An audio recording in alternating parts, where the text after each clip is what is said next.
that's my MA thesis. It will be how Mullah Sadr is exactly the same as Sartre because of this incredibly irrelevant, superficial, verbal similarity because they couldn't have less to do with each other. What it means is, and this is to use his own words, and it pains me to say this, but please be aware that it's in quotation marks. He says, there is no human nature, he says, Sartre. There is no human essence. Sorry to do this irritating thing with my fingers.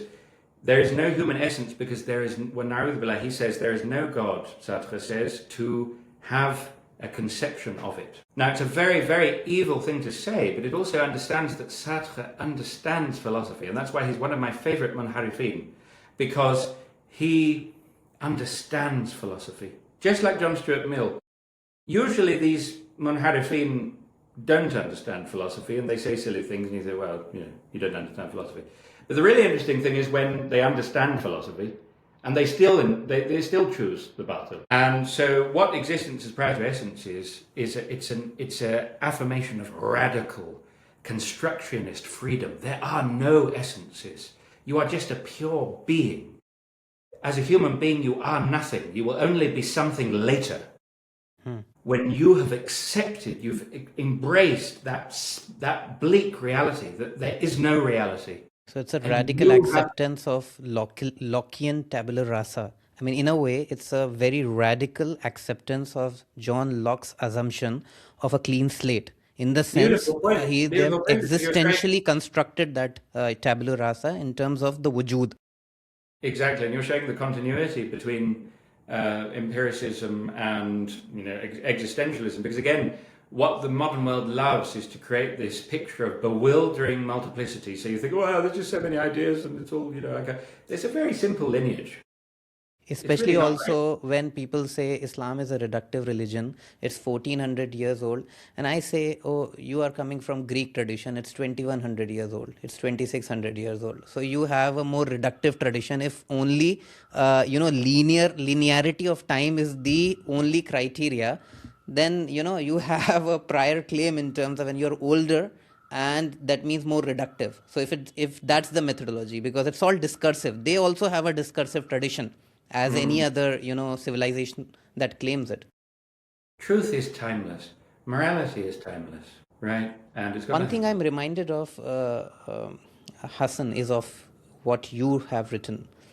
I'm reminded of the fact that when you say that when Kant differentiates between phenomenon and noumenon, he is already identifying something as existing which he cannot access philosophically. Yeah. And this is something which when I was working on, in a sense that when my conflicts in my mind I was dealing with, it is an argument that reminded me when I was thinking of existence and non-existence. When the materialists say that nothing does not exist, I ask the simple question that if the world, according to your philosophy, is falsifiable in materialistic conceptions, why are you able to conceive non-existence, which is not an existential construct? So you are presupposing something, and it's something which Bertrand Russell would say is a problem of philosophy. It's an antinomy which you later construct as severances. Please highlight on that. To add one more point, I'm just trying to connect what you're saying, is to remind myself of a book that was written in late 1880s. It's The Flatlander. So what you argued earlier is that a higher dimensional philosophical paradigm was reduced to a lower dimension by assuming that there is no potentiality of a being that precedes existence, and that being constructs reality. And by severing that potentiality, what you've done by being able to presume or assume non-existence, being, and everything else, you have not proven that it doesn't exist. You've only assumed it as an axiom without a proof. And that limits reality to an extent that you are forced to think inside a box that doesn't really exist. Yeah, that's absolutely true.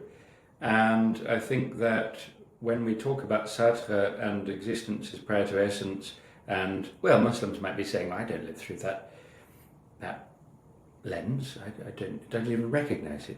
Yes, you do, because of your default positivism. You don't believe in essences, and that's Yes, yes. what this view is saying. Essences are constructed.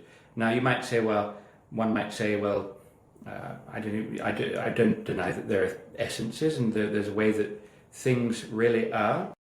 Well, that might be a common sense assumption, but in terms of your view of what is scientifically knowable, if you're breathing in the default positivism, which everyone is breathing in, except with very, very rare exception, you don't believe anything is objectively knowable except that which has an empirical referent. Now, essences are not empirical referents.